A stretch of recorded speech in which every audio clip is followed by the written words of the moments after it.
Ai habal murah-murahan ka salamat saya Hikmah Jini.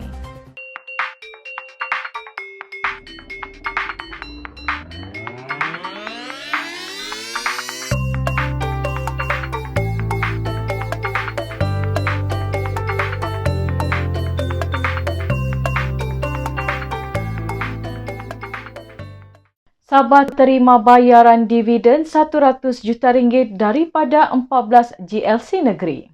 Kerajaan Negeri Sabah menerima pembayaran dividen sebanyak RM100 juta daripada 14 agensi badan berkanun dan syarikat berkaitan kerajaan GLC negeri.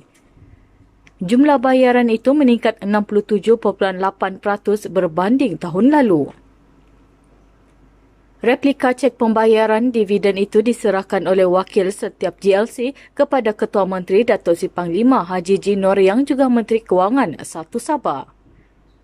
Majlis berlangsung di Pusat Pentadbiran Negeri Sabah, Kota Kinabalu semalam. Turut hadir Timbalan Ketua Menteri Datuk Dr. Jeffrey Kitingan, Menteri Kewangan 2 Sabah merangkap Menteri Kerajaan Tempatan dan Perumahan Negeri Datuk Masidi Banjun serta Setiausaha Kerajaan Negeri Datuk Safar Untung. Antara GLC yang menyerahkan pembayaran dividen kepada kerajaan negeri ialah Perbadanan Pinjaman Sabah, Warisan Harta Sendirian Berhad, Sawit Kinabalu, Sabah Energy Corporation dan Desa Grup Sendirian Berhad. Sementara itu, Kerajaan Sabah turut menerima pembayaran balik pinjaman berjumlah RM22 juta daripada 8 GLC negeri, termasuk sebuah badan perkhidmatan awam. Tiada isu berhubung daging import tidak halal di Sabah. Menteri Tugas-Tugas Khas Dato' Muhammad Arifin Muhammad Arif memberi jaminan bahawa semua daging import yang dibawa masuk ke Sabah tidak berkaitan dengan kartel daging. Beliau berkata berdasarkan pemeriksaan berkala yang dilakukan oleh Jabatan Hal Ehwal Agama Islam Negeri Sabah bersama beberapa agensi lain mendapati semua daging sejuk beku yang diimport ke Sabah adalah halal. Katanya daging-daging import yang berada di pasaran di negeri ini dibawa masuk terus ke Sabah dan tidak melalui semenanjung Malaysia. Sehubungan itu, beliau harap rakyat Sabah tidak khawatir dan bimbang kerana agensi penguatkuasaan sentiasa menjalankan pemantauan. Katanya jika ada sebarang keraguan atau apa-apa kemusykilan, orang ramai boleh merujuk kepada pihak berwajib. Arifin ditemui selepas operasi bersepadu berkaitan isu kartel daging di Kota Kinabalu siang tadi. Beliau berkata pemantauan dan penguatkuasaan berterusan sentiasa dilakukan oleh agensi-agensi berkaitan. Ia termasuk Jabatan Hal Ehwal Agama Islam Negeri Sabah, Jabatan Perkhidmatan Veteriner Sabah dan Kementerian Perdagangan Dalam Negeri dan Hal Ehwal Pengguna. Tegasnya kerajaan negeri tidak akan berkompromi kerana tidak mahu rakyat ragu-ragu mengenai status halal. Beliau mengingatkan orang ramai agar mendapatkan bekalan daging yang sudah dikenal pasti mendapat pensijilan halal. Buat masa ini, Sabah hanya mengimport daging lembu dari New Zealand dan Australia serta mengimport daging kerbau dari India. Manakala ayam pula diimport dari Belanda dan Denmark. Dalam perkembangan berkaitan, Arifin berkata Majlis Ugama Islam Sabah MUIS akan menubuhkan hub halal di Sabah bagi memudahkan rakyat mendapatkan maklumat berkaitan produk-produk halal. Bagaimanapun perkara ini masih diperincikan sebelum dijangka dilancarkan pada Januari tahun hadapan. Katanya hub halal ini menjadi pemudah cara dalam hal-hal berkaitan halal, memberi taklimat tentang kesedaran produk halal dan akan menjadi peneraju kepada industri halal di negeri ini.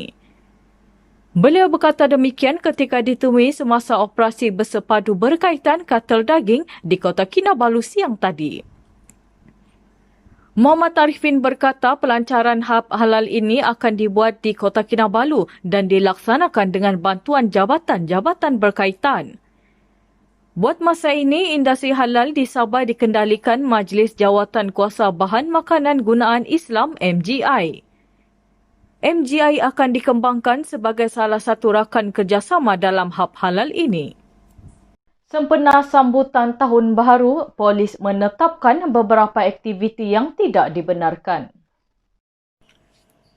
Aktiviti mandi-manda sempena sambutan Tahun Baru yang sudah menjadi budaya di negeri ini serta perhimpunan di tempat awam dan terbuka pada malam ambang 2021 adalah tidak dibenarkan. Pesuruhjaya Polis Sabah Datuk Hazani Ghazali berkata PDRM Sabah akan melakukan pemantauan dan rondaan di seluruh Sabah terutama kawasan tumpuan orang awam. 260 pasukan pemantau termasuk pasukan gerakan AM dan unit peronda MPV di setiap daerah akan dikera untuk tujuan itu. Ia bagi memastikan orang ramai mematuhi prosedur operasi standard SOP COVID-19. Larangan itu selaras dengan arahan yang dikeluarkan Menteri Kanan Keselamatan Datuk Seri Ismail Sabri Yaakob, iaitu kerajaan tidak membenarkan perhimpunan di tempat awam dan terbuka seperti di taman rekreasi dan pantai sempena malam ambang Tahun Baru. Nasihat kepada orang ramai agar tidak melakukan aktiviti mandi-manda di pantai adalah juga susulan amaran cuaca hujan lebat dan angin kencang daripada Jabatan Meteorologi Malaysia. Tegasnya sebarang pelanggaran SOP Perintah Kawalan Pergerakan Bersyarat PKPB akan diambil tindakan sewajarnya seperti dikenakan kompaun, ditangkap atau diarahkan bersurai. Hazani mengingatkan rakyat Sabah untuk terus patuh kepada SOP PKPB dalam usaha memutuskan rantaian jangkitan COVID-19. Kita ke perkembangan situasi semasa COVID-19 di Sabah hari ini. Kes positif baru COVID-19 di Sabah meningkat buat hari kedua berturut-turut dengan 280 kes dilaporkan hari ini berbanding 230 kes semalam, menjadikan jumlah kumulatif kini 36,741 kes. Menteri Kerajaan Tempatan dan Perumahan Datuk Seri Masidi Manjun berkata 4 kes kematian dilaporkan di Sabah hari ini iaitu di Sandakan, Kota Kinabalu, Keningau dan Lahad Datu. Pesakit terdiri 3 lelaki dan seorang wanita berusia di antara 45 hingga 63 tahun. Daerah Beluran bertukar dari zon jingga ke zon kuning, manakala daerah Keningau berubah dari zon jingga ke zon merah. Daerah Tambunan bertukar dari zon kuning ke zon jingga. Tiada kluster baru dilaporkan di Sabah hari ini.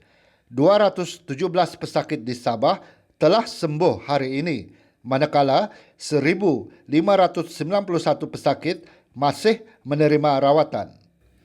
Setakat ini, 307,176 bakul makanan telah diagihkan.